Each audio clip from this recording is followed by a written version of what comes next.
उन्नाव से India news के लिए सत्यम बाजपेयी। रुक करते छत्तीसगढ़ के रायपुर का, जहां नान घोटाले में ईडी ने बड़ी कार्रवाई की है। रिटायर्ड आईएएस आलोक शुक्ल को गिरफ्तार कर लिया है। विशेष कोर्ट से 28 दिन की रिमांड मांगी गई है। रिटायर्ड आईएएस अनिल टुटेजा की भी गिरफ्तारी हो सकती है। सुप्रीम कोर्ट से जमानत याचिका खारिज हो चुकी है। इंडियन एडमिनिस्ट्रेटिव सर्विस के ऑफिसर्स हैं। सुप्रीम कोर्ट याचिका खारिज कर चुका है और एक अधिकारी गिरफ्तार हो गया है। दूसरे पर तलवार लटकी रायपुर नान घोटाले में एनफोर्समेंट डायरेक्टरेट का एक्शन। क्या है ये छत्तीसगढ़ का नान घोटाला, हम आपको ये भी बता देते हैं। छत्तीसगढ़ में साल 2015 में नान यानी नागरिक आपूर्ति निगम में घोटाला होने की बात सामने आई। राज्य में नागरिक आपूर्ति निगम के जरिए सार्वजनिक वितरण प्रणाली का संचालन होता है। एसीबी की टीम ने 2015 में नान मुख्यालय सहित अधिकारियों कर्मचारियों के 28 ठिकानों पर रेड की थी। आरोप था कि राइस मिलों से लाखों क्विंटल घटिया क्वालिटी का चावल खरीद लिया गया। इसके एवज में करोड़ों की रिश्वत ली गई। साथ ही चावल स्टोरेज और परिवहन में भी घोटाले के आरोप लगे। रेड के दौरान करोड़ों रुपए कैश, कथित स्कैम से संबंधित दस्तावेज भी जब्त हुए। दीपक विश्वकर्मा मेरे सहयोगी रायपुर से मेरे साथ जुड़ गए हैं।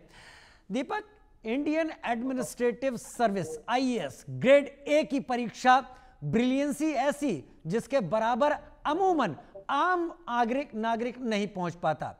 वहां पर पहुंच के देश जनता के लिए योजनाएं बनाने और क्रियान्वित करने की जिम्मेदारी, यहां तो दो आईएएस नब गए। पूरी कहानी समझाएं। देखिए, सबसे बड़ी बात यह है, जब आप 99 के फेर में फंस जाएंगे, यानी माल कमाने के, पैसा कमाने के फेर में फंस जाएंगे, तो आपको आपका कर्म जरूर लौट आता है। नान घोटाला एक ऐसा घोटाला था 2015 में, जिसको लेकर उस समय की तत्कालीन सरकार, जो डॉक्टर रमन सिंह की सरकार थी, तमाम आरोप लगे और ये कहा गया कि 3600 करोड़ से ज्यादा का घोटाला है। गरीबों का चावल खाया गया, नमक खाया गया, और तो और जो उनको दिया भी जा रहा था खाना पूर्ति के लिए, मान लीजिए 100% देना है, खाना पूर्ति के लिए 20% जो दिया जा रहा था, उसकी क्वालिटी भी ऐसी कि जानवर भी ना खाएं।